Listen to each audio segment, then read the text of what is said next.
According to history, Ohafia people were said to have immigrated from Andoni in the Niger Delta region of Nigeria to Isheke, but fled the area one night when they sensed they were being attacked. Many headed towards Ngodo, while others went opposite Isuochi.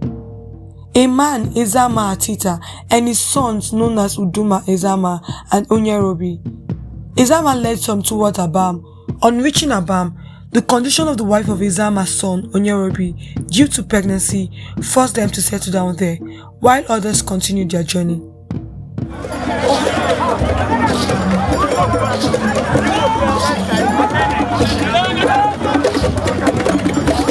Ohafia is an Igbo clan, as well as a local government area, which covers the entire Ohafia villages and other clans, such as Abiriba and Nkporo in Abia State. It has administrative headquarters at Ebem Ohafia, while its ancestral capital is the centrally located village of Ohafia.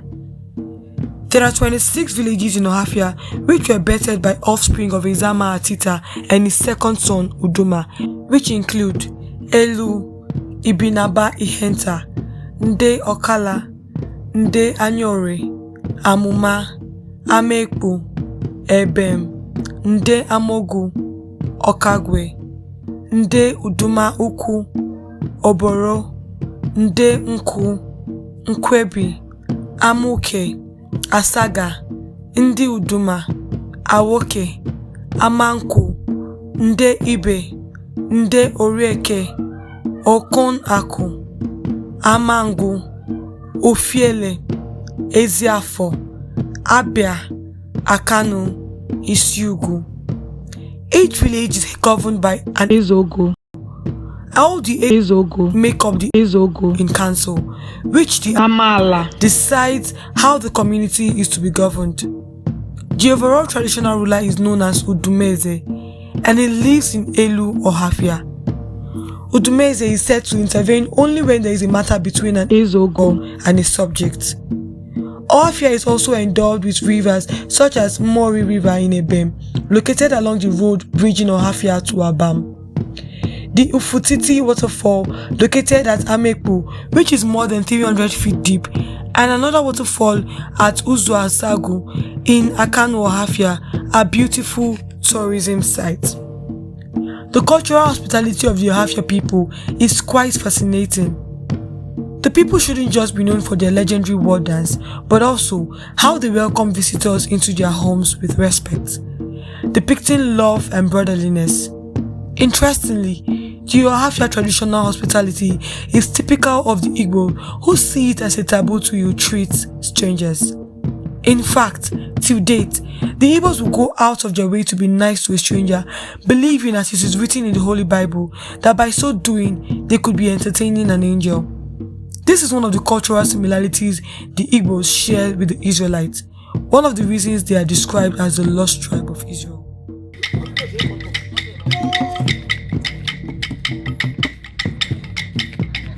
Visitors are usually welcomed in Ohafia with native white chalk known as Nzu in Igbo land. For a male visitor, the Nzu is rubbed on his hand, while the female applies it on her neck or tummy. This act, according to indigenes, is in no way fetish. It is done to prove that the visitor is welcome, and also, if it is accepted by the visitor, proves that the visitor has come in peace. After the Nzu have been given to the visitor, the next welcome gift is kola nuts. Note that the presentation of kola nut is to date a custom that Ndi Igbo do not toy with. As it is in Igbo land, in Ohafia, the oldest man in the house blesses the kola nut as well as those who will partake in its eating. The kola nut is then broken by the youngest male in the house. The head of the house takes first, followed by the visitor, before other males, usually from the oldest to the youngest. History has it that the ancestors of the Ohafia people were renowned as great warriors. This is one of the characteristics of Ohafia people's history, which remains an essential part of the people's identity. In the past, the culture of the people was tied around their expertise in war. They grew so much as mighty warriors, such that they had delight in fighting. At a point, they transformed into something like mercenaries.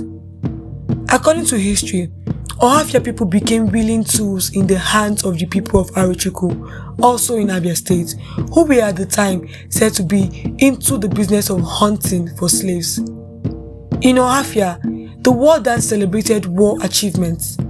During the performance, the lead dancer danced with a basket of human skulls called Oyaya.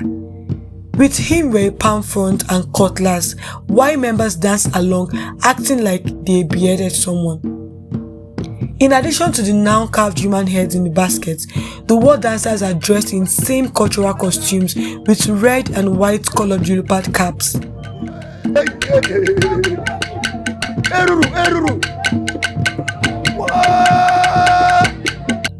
The wearer's cap or leopard cap, known in Igbo land as Okpuagu, has been a part of Igbo elders' traditional garb and an allied product of Ohafia.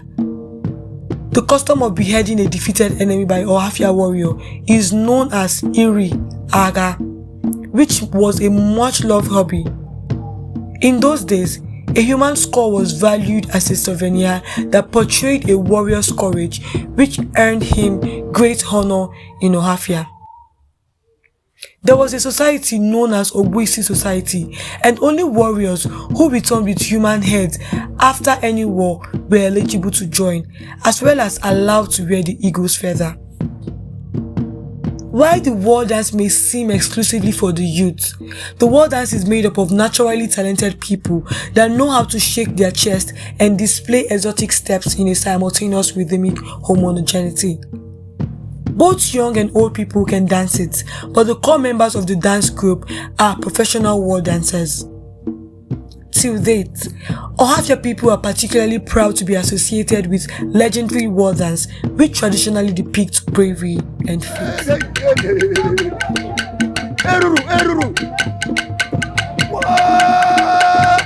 Christianity and modernization have drastically affected the pride with which people hitherto flaunted their cultural heritage. A good number still keep the flag flying high. That will be all for today. I hope you learned something new about the Ohafia people of Abia State. If you're not yet a subscriber, please click on the subscription button. Don't forget to drop a like and a comment in the comment section. Blessing, Adamazi TV.